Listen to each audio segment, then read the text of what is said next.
Merci notre Dieu parce que tu trouves la solution dans nos difficultés. Tu es même la solution. Père, nous t'avons élevé. Maintenant, nous voulons t'écouter. Viens nous parler au nom de Jésus. Amen. Nous continuons toujours avec notre série d'enseignements sur l'écoute de Dieu. La semaine dernière, nous avions répondu à 2 questions, à savoir, pourquoi devons-nous écouter Dieu? Pourquoi c'est important pour nous? Et la deuxième question était de savoir quelle est la bonne attitude à développer pour écouter Dieu. Amen. Alors aujourd'hui, nous allons nous appesantir sur une vérité biblique. Je pourrais dire une vérité lapidaire, une vérité écrasante. Celle de savoir, Dieu veut nous parler. Amen. Dieu veut nous parler. Et pour ceux qui ont déjà développé la sensibilité spirituelle, vont se rendre compte que depuis le début du culte, Dieu était en train de nous parler. Amen. Dieu était en train de nous parler. En effet, c'est même d'ailleurs le but ultime pour lequel Dieu nous a créés. De causer avec nous, d'interagir avec nous, de communier avec nous, de parler avec nous. Ça se voit dès Genèse. Quand Dieu créa Adam, Dieu se plaisait à venir chaque soir causer avec lui. Amen. Et dans les récits des patriarches, vous allez voir que malgré la chute même de l'homme, Dieu a toujours voulu parler à l'homme. À travers qui? Noé, à travers Abraham et les autres patriarches, jusqu'à Moïse. Et quand il fait sortir les enfants d'Israël, qu'est-ce que Dieu dit? Il dit à Moïse, construis-moi un tabernacle. Je vais taberner au milieu de vous pour parler avec vous. Donc il y avait le tabernacle. Et Dieu parlait à travers les personnes, à travers Moïse, au peuple d'Israël. Donc nous voyons que tout au long de l'histoire de l'humanité, c'est Dieu. Dieu a toujours voulu. Celui qui fait le premier pas. Alléluia. Et ça, c'est une vérité que beaucoup de chrétiens ne comprennent pas. Ou du moins, ils se comportent comme si cette vérité était du mensonge. Parce que beaucoup ne se rendent pas compte que c'est la volonté parfaite de Dieu de communiquer chaque instant avec nous. Donc, l'écoute de Dieu passe par la reconnaissance, la réalisation de cette vérité. Dieu veut te parler. Dieu veut nous parler. Et ça, c'est le point de départ de la sensibilité spirituelle. Ce n'est pas réservé aux bishops, aux prophètes, aux vendeurs d'illusions. Ce n'est même pas réservé aux plus spirituels. C'est le fondement de ton existence. Tu existes pour communiquer avec Dieu. Sinon, comment tu vas dominer? Comment tu vas te multiplier? Comment tu vas atteindre ta destinée? Mais dans les faits, qu'est-ce qu'on voit? Nous avons plusieurs voix qui nous parlent. La voix des réseaux sociaux, la voix des médias, et surtout la voix de notre premier adversaire qui est notre chair. Au point où nous n'arrivons pas à écouter une autre voix dissonante, celle du bon berger. Amen. Nous devons apprendre à partir d'aujourd'hui à réaliser, à être conscient du fait que, en plus des autres voix qui sont déjà habituées à nous, il existe une autre voix dissonante, celle du bon berger. Et qui veut toujours nous communiquer, qui veut toujours nous parler. Mais c'est terrible le constat. Le constat est alarmant. Des chrétiens embrouillés. Tout au long de l'histoire de l'humanité, Dieu a toujours voulu, malgré le fait que l'homme est désobéi au test de probation dans le jardin d'Éden, Dieu a toujours continué. Dans l'ancien temps, Dieu voyait les gens. Ça pouvait être un prêtre ou bien un prophète. De nos jours, Dieu est venu habiter en nous. Amen. Il n'est plus parmi nous, il est en chacun d'entre nous. Tout ça, c'est pour interagir avec nous. C'est pourquoi dans 2 Corinthiens 13, il est écrit que la grâce de Dieu soit avec vous, que l'amour du Père soit avec vous, que la communication du Saint-Esprit, parce qu'il est taberne maintenant en toi. Amen. Il taberne en toi. Et ça, c'est très important. Alléluia. Donc, il faut que nous apprenions à distinguer cette voix-là, la voix du bon berger. Et il faudrait donc nous mettre à l'écart pour écouter Dieu. Et parfois, faire taire les voix des réseaux sociaux, des médias, les voix de la chair, pour l'écouter. Et nous allons apprendre à développer la sensibilité spirituelle. Amen. Alors, je voudrais d'abord répondre à cette question. Pourquoi Dieu désire tant communiquer avec nous? Puisqu'il nous a créés pour ça.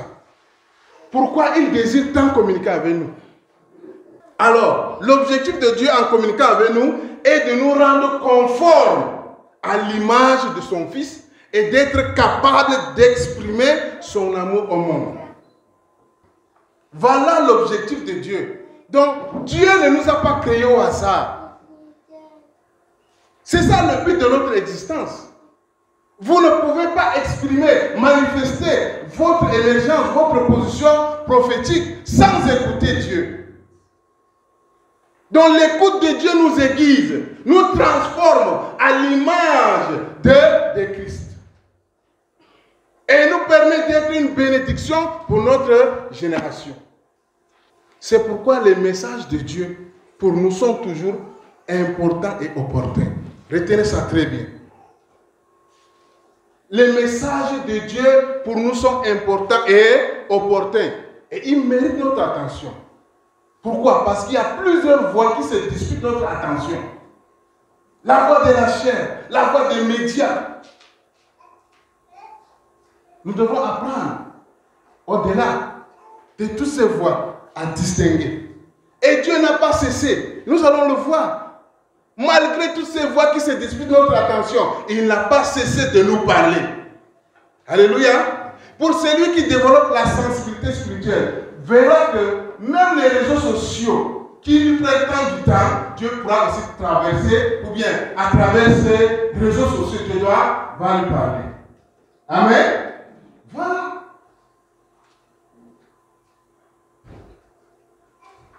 Parcourons quelques textes bibliques qui vont nous aider à apprendre à écouter la voix de Dieu. Le premier texte se trouve dans Jérémie 33, verset 3. Il est écrit: Invoque-moi et je te répondrai, je t'annoncerai de grandes choses, des choses cachées que tu ne connais pas. C'est ici un des nombreux passages bibliques où Dieu promet de nous parler. Vous voyez que c'est sa volonté. Vous ne connaissez pas beaucoup de choses. Le texte ici nous dit que quoi? Tu ne connais pas beaucoup de choses. Invoque-moi, je vais t'annoncer les grandes choses, les choses cachées. Les choses cachées concernant ton ministère, les choses cachées concernant ton entreprise, concernant tes études, concernant ta relation. Alléluia. Les choses cachées concernant là où tu loues, concernant ton avenir. Les choses cachées concernant l'endroit où tu veux t'y rendre. Amen. Ceux qui ne sont pas chrétiens sont plus avertis que nous. Malheureusement. Vous allez les voir, ils entrent quelque part au nom de Dieu. Ils sortent quelque part au nom de Dieu. Nous, on a le grand privilège. On n'a pas besoin d'un prophète. Nous ne sommes pas dans l'ancien temps. Il habite en nous. Il habite en nous. On a c'est une grande bénédiction d'entendre personnellement la voix de Dieu.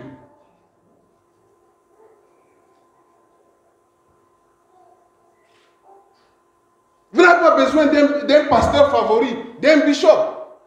Même si Dieu peut parler à travers eux. Mais Dieu veut d'abord communiquer avec vous. Amen. Il veut communiquer avec toi. Tu dois être conscient. Voilà une promesse. C'est une promesse écrasante. Jérémie 33. Invoque-moi. Je vais te dire, je vais t'annoncer, je vais te révéler les choses cachées. J'ai beaucoup de témoignages dans ma gibecière concernant des difficultés des personnes dans leur vie. Ils sont partis, je connais une personne qui passait de pasteur en pasteur, de prophète en prophète, qui a fait tout le tour des 5 ministères, mais qui n'a pas trouvé une solution à son problème. Et c'est là où il va rencontrer, cette personne va rencontrer un homme de Dieu. Et Dieu, il va demander à Dieu quel est véritablement le problème de cette personne. Dieu va lui montrer les origines de cette personne. Comment elle a été conçue. Vous voyez ça? C'est les choses cachées, n'est-ce pas? Elle a été conçue. C'est-à-dire la conception de cette personne-là, c'était compliqué. C'était dans un environnement terrible. Dont l'infestation démoniaque a été depuis sa conception.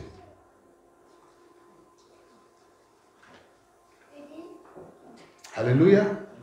Voilà une promesse sur laquelle vous devrez vous accrocher. Dieu le veut, c'est sa volonté. Nous allons voir comment Dieu même cherche à attirer souvent notre attention. Il n'est pas dans le ciel, hein, il est en toi, sauf si tu n'es pas chrétien. Tout ça parce qu'il cherche à communiquer avec toi. Il cherche à te révéler les choses cachées. Ce n'est pas un problème de don. Vous me suivez? Il y a des gens qui ont le don de prophétie, ça c'est autre chose. Ils ont le don de vision, ça c'est autre chose. L'autre ici, là, c'est une communication quotidienne et permanente, continuelle. Amen. Ça n'a rien à faire avec les dons. C'est le privilège que nous avons en tant qu'enfants de Dieu. Éphésiens 4, 25 à 32. C'est pourquoi renoncez aux mensonges. Et que chacun de vous parle selon la vérité à son prochain.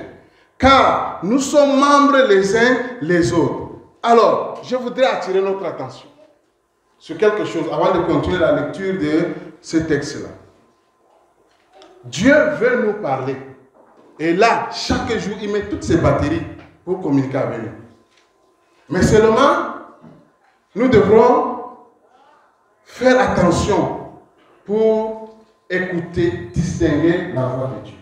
La semaine prochaine, nous allons voir comment on peut interpréter les sons intérieurs.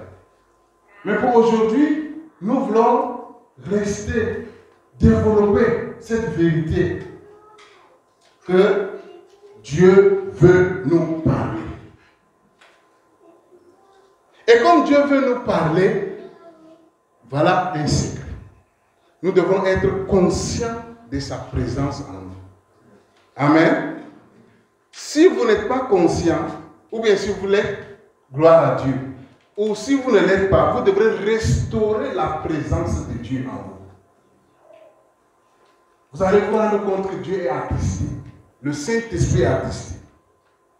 Et quand il est attristé, il ne nous révèle pas les choses cachées. C'est ce que le texte est en train de nous dire. Et pour ne pas le faire attrister, pour ne pas l'énerver, c'est ce que ça veut dire, pour ne pas frustrer le Saint-Esprit qui est en nous. Pour ceux qui ont déjà rompu, qui n'ont plus la présence de Dieu en eux, restaurer.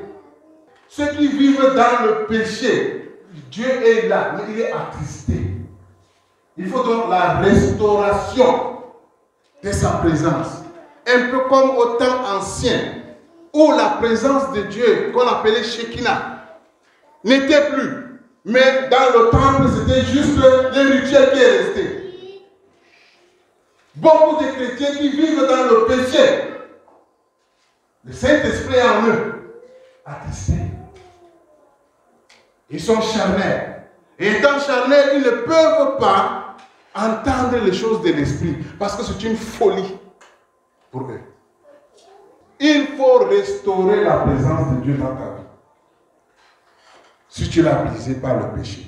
C'est pourquoi dans Éphésiens 25, 32 nous dit, renoncer au mensonge. Donc si tu vis dans le mensonge, même si c'est le mensonge en couple, il faut renoncer. Parce qu'il y a plusieurs voix qui se disputent notre attention. Et la voix du mensonge prédomine. Ça parle avec le haut-parleur. Ça avale même la voix du Saint-Esprit. La voix de notre chair est prédominante. Nous allons le voir, comment Dieu nous parle. Renoncez au mensonge et que chacun de vous parle selon la vérité à son prochain, car nous sommes membres les uns les autres.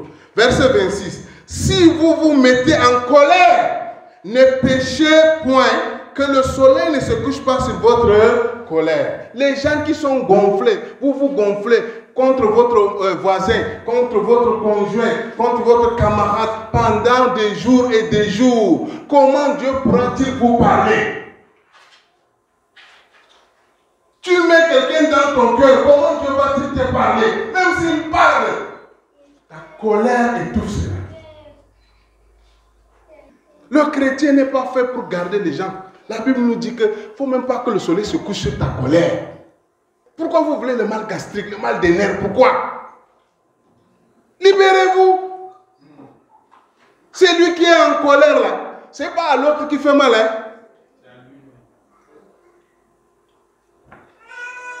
Que Dieu nous délivre de cette stupidité-là.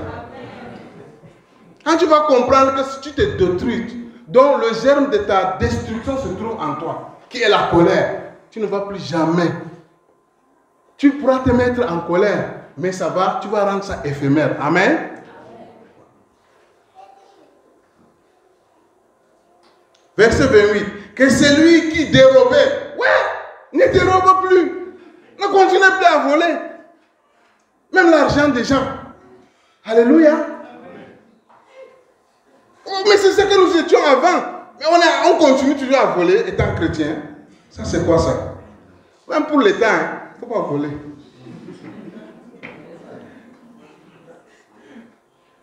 Mais plutôt qu'il travaille en faisant de ses mains ce qui est bien pour avoir de quoi donner à celui qui est dans le besoin. Amen. Verset 29. Qu'il ne sorte pas de votre bouche aucune parole mauvaise. Mais s'il y a lieu, quelques bonnes paroles qui servent à l'édification et communiquent une grâce à ceux qui l'entendent. Voilà les dispositions pour distinguer la voix de Dieu. Que notre bouche là ne soit pas amère. Que la malbouche là ne soit pas notre partage. Amen. Que Dieu nous délivre de cette malbouche là. Dites Amen. Amen. Tu ne peux pas voir quelque chose et tu fermes ta bouche. Voilà l'éthique chrétienne.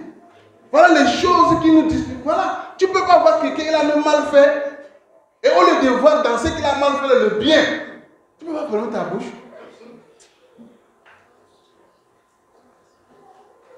Verset 30.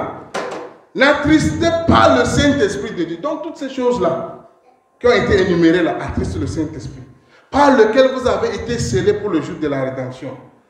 Que toute amertume, toute animosité, toute colère, toute clameur, toute calomnie et toute espèce de méchanceté disparaissent du milieu de vous. Soyez bons les uns envers les autres, compatissants, vous pardonnant réciproquement comme Dieu vous a pardonné en Christ. Amen. Amen. Voilà les dispositions, voilà ce que Dieu veut. Voilà les choses. Il faut ôter ces choses-là. C'est pourquoi il faut nous mettre à l'écart, nous séparer de tout ce qui peut nous empêcher d'écouter la voix de Dieu. Parce qu'elle est toujours là, elle est permanente. C'est comme un projecteur qui est projeté là. Ça ne s'éteint pas. Mais les autres voix, de la calomnie, de l'animosité, de la rancœur, de quoi encore, de l'orgueil, tout ça là, nous empêche d'écouter Dieu. Et des fois, Dieu même là, il pleure. Excusez-moi, c'est l'anthropomorphisme que je fais. C'est-à-dire, je vais rendre Dieu. Des fois, il dit que, ouais, ici. Il pleure sur ton sort. Et nous allons voir comment Dieu fait tout pour attirer notre attention à l'écouter. Tout à l'heure. Parce qu'il voit comment on fonce tout droit au mur. Et il ne fait que nous parler, il attire notre attention. 1 Corinthiens 6, 17 à 19. La Bible dit, mais celui qui s'attache au Seigneur est avec lui un seul esprit. Fuyez l'impudicité. Avec les androïdes là. Même si on peut être impudique virtuellement. Et l'affaire ici, c'est que Dieu dit que c'est maintenant en pensée. À l'époque là, le péché là, c'était quand tu as d'abord fait. Mais maintenant là, même quand c'est virtuel, ça compte. Car quelque autre péché qu'un homme commet, ce péché est hors de son corps. Voilà ça. Mais celui qui se livre à l'impudicité pêche contre quoi? C'est pourquoi il y a le MST. Voilà. C'est pourquoi il y a le MST. Les maladies sexuellement transmissibles. Est-ce qu'il y a un autre péché qui donne ça? Vous avez vu? C'est ça. Tu pêches contre ton propre corps. Tu salis le temple. Ne savez-vous pas que votre corps est le temple du Saint-Esprit qui est en vous, que vous avez reçu de Dieu et que vous ne vous appartenez point à vous-même? D'après ce texte-là, il y a une union d'esprit entre notre esprit et le Saint-Esprit. C'est cette union intime-là qui permet à Dieu de parler à l'intérieur de chacun d'entre nous à travers une voix douce. Alléluia. Donc si vous l'attristez, comme la voix là, par nature est douce, vous voyez que les autres voix, l'orgueil, de la colère, ça t'empêche de dormir. Alléluia. C'est ça, non? Ça t'empêche de dormir. Et donc ça pompe avec le haut-parleur, les baffles, boum, boum, boum. Et comme notre voix là, elle est fine, douce, elle coule comme l'huile sur la barbe d'Aaron, dont le débit est très petit. C'est étouffé par les fausses voix. Alléluia. Alléluia. Tu dois décider aujourd'hui que non, j'ai passé toute ma vie en train d'écouter les mêmes voix. Il me faut une voix dissonante. Amen. Et cette voix-là, elle est permanente. Amen. C'est celle du bon berger.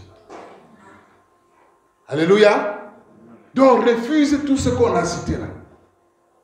Refuse de pratiquer un certain nombre de choses. Vous voyez que la sanctification, c'est pour notre avantage, non? Tu crois que si tu restes saint là, ça fait quoi à Dieu? Et si tu ne restes pas saint, ça fait quoi à lui? Donc toutes ces lois-là, les lois morales qui se trouvent dans la Bible là, c'est pour notre bien. Amen. C'est pour notre bien. C'est pour notre bien. Alléluia. Donc ne dites plus que moi là, Dieu ne me parle pas. Et dégage ce qui étouffe la voix de Dieu. Alléluia. C'est important. Donc, nous vivons cette période-là où mon esprit et l'esprit de Dieu font un. Et là, il faut développer la sensibilité spirituelle. Pourquoi? Parce que remarquez un peu dans la pratique. Voilà comment ça se passe. Vous avez entendu quelqu'un dire que la petite voix, il y avait une petite voix à l'intérieur de moi qui me disait de faire telle chose, de ne pas faire. Hein? Ça vous arrive de dire ça? Et quand vous désobéissez à cette voix-là, c'est là où vous dites, ouais, quelque chose me disait.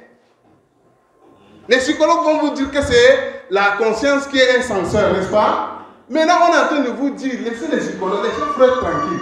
Vous avez compris, là, c'est limite. On est en train de vous dire que le Saint-Esprit, là, lui, s'est uni à votre esprit. Vous êtes son temple. Donc, quand il arrive, il vous dit toujours doucement. C'est comme Élie. Il est habitué au feu. Ouais, et tout.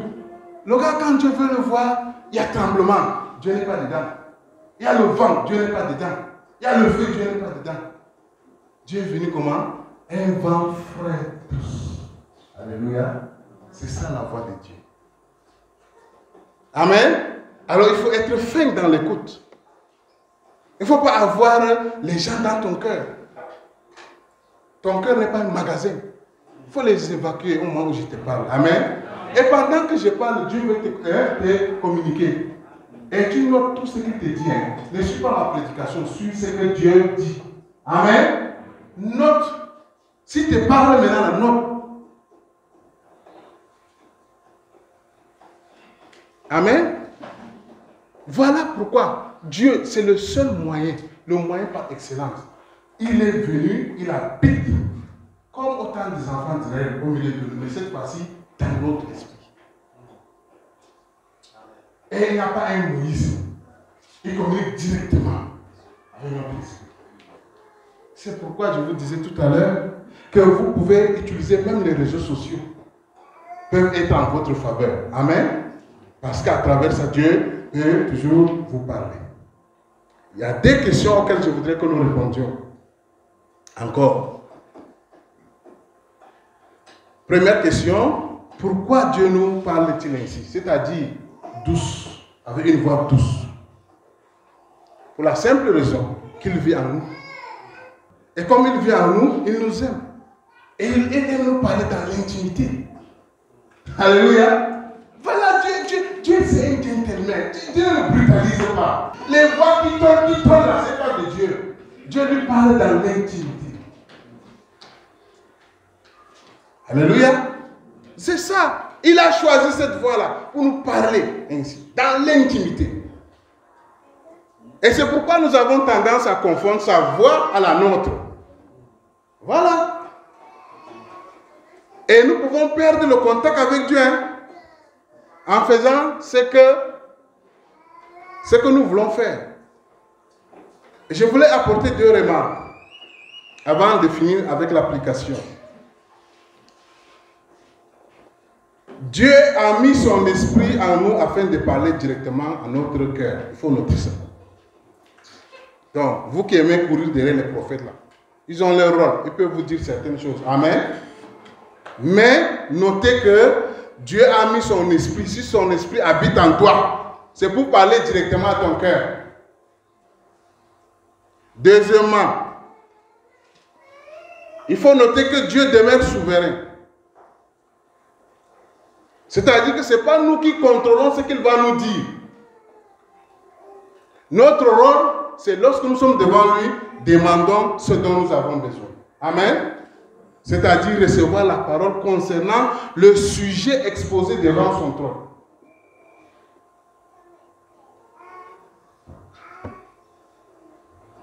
Dieu cherche toujours, et c'est sa volonté, à nous parler. Sur n'importe quel sujet, bien aimé.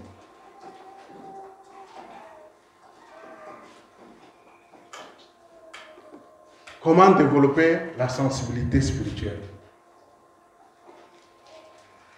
C'est en reconnaissant les divers moyens que Dieu utilise pour nous aider ou bien pour attirer notre attention. Et j'en ai énuméré 9. Comme c'est sa volonté, et c'est une volonté parfaite, ce n'est pas une volonté permissive. Dieu fait tout pour que nous l'écoutions. Par un esprit agité. Des fois, nous sommes troublés. Vous me suivez? Des fois, en plein milieu, on se lève. On est troublé, on manque de sommeil. C'est le moment pour dire à Dieu, Seigneur, il y a quelque chose. Alléluia. Au lieu de prendre le téléphone, dis d'abord, Seigneur, il y a quelque chose. Je sais que tu veux me dire quelque chose. C'est peut-être une intercession envers tes enfants, pour tes enfants. Une intercession pour ton mari, pour ta femme, pour ton entreprise, pour tes études, pour tes parents au village. Est-ce qu'on se suit? Donc l'enfant de Dieu, voilà comment vous devrez développer la sensibilité spirituelle. Vous n'êtes plus comme les autres personnes. Vous devrez marcher selon le Saint-Esprit. Et toutes les fois que vous êtes troublé, il y a un problème. Un jour, j'étais quelque part comme ça, j'exhortais dans une famille.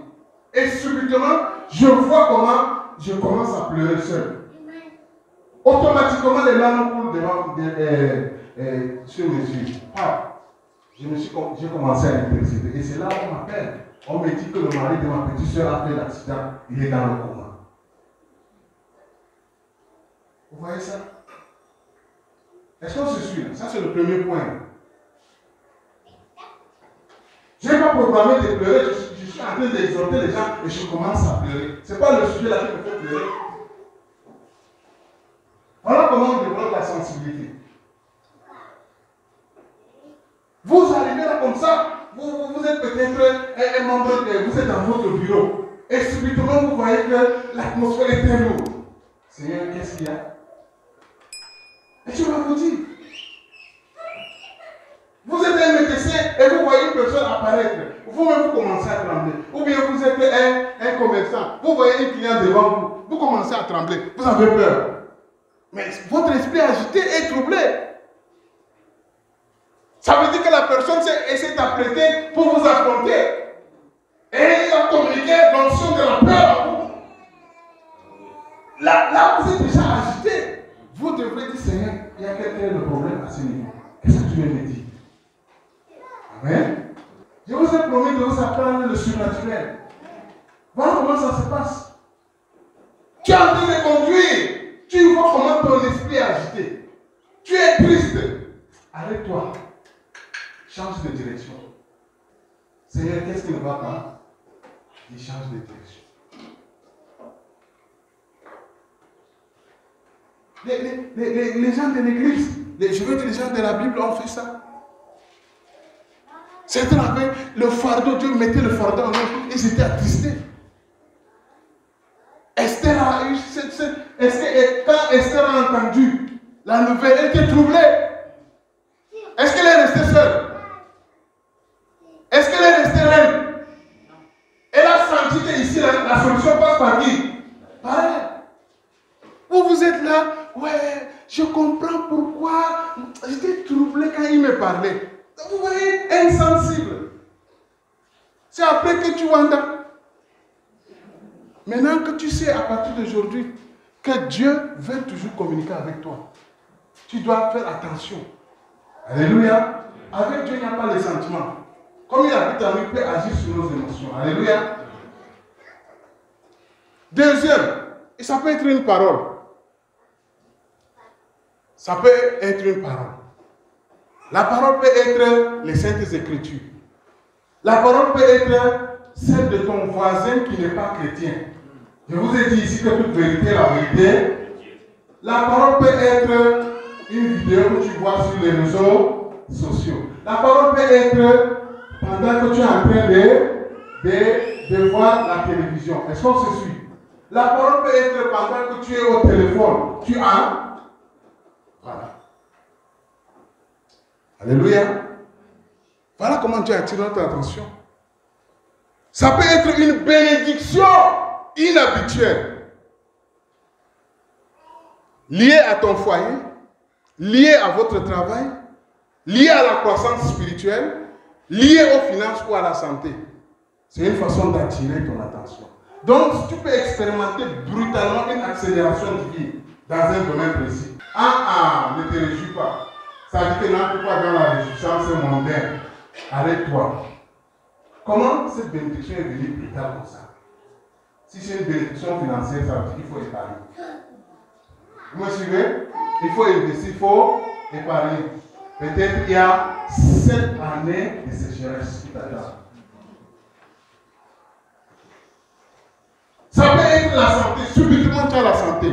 Et tous les travaux qui t'attendaient, fais-le. Voilà comment on est sensible. On développe la sensibilité avec Dieu. Ça peut être une prière non exaucée. Ah oui, ça paraît antinomique, mais c'est ça. Même si notre requête est conforme à la volonté de Dieu. Et même c'est exactement ce qu'il veut. Il peut ne pas nous donner ça. Pourquoi? Pour qu'on s'arrête un instant, on s'examine. Il y a un péché. Il y a un péché. Il y a beaucoup d'exemples dans la Bible. L'exemple de David. Il a tué quelqu'un pour prendre sa femme, non? N'est-ce pas? Et l'enfant est tombé malade, non? Et il a prié jusqu'à. Est-ce que l'enfant est guéri? Et quand il a appris que l'enfant était malade, il s'est levé, il est allé dans le temple pour se prosterner, non? Il a reconnu son erreur. Ça peut être la déception. Dieu utilise parfois la déception pour nous inciter à l'écouter. Alléluia. Une déception doit t'amener à écouter Dieu. Alléluia. Sur le plan sentimental et dans beaucoup de domaines. Amen. Donc, notez que Dieu permet souvent des contretemps comme ça pour nous garder d'établir nous-mêmes notre propre parcours. Il veut nous garder pour lui. Voilà l'amour de Dieu.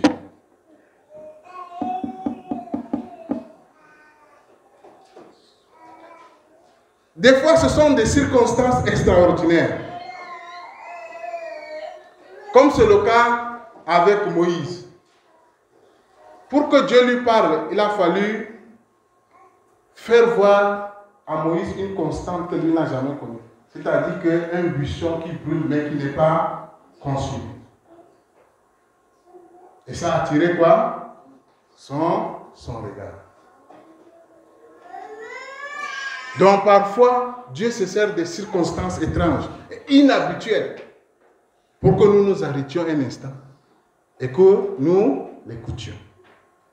Ça peut être aussi l'échec, comme c'est le cas de Josué, qui a cru que Haï était juste une petite ville et que juste avec 3000 hommes, ils pouvaient prendre ça.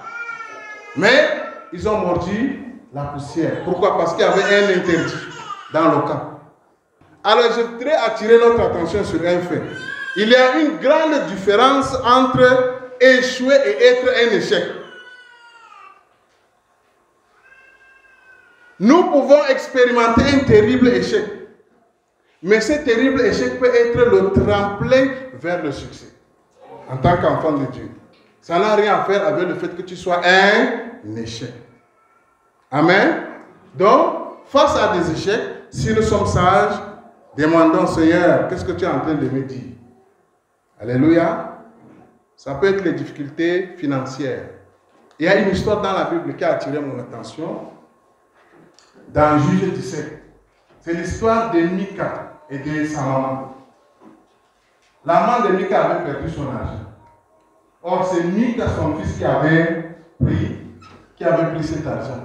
Et la maman a fait tout ce qu'il faut faire, les implications, etc. Et Mika est venu lui dire que voilà ton argent, maman, c'est moi qui avais pris. Parce que quand elle était dans les difficultés financières, elle a appris une chose. Et quand Mika lui a remis, elle a donné une partie, elle dit que c'est pour le Seigneur. Et c'est ainsi que Mika investit dans le temple.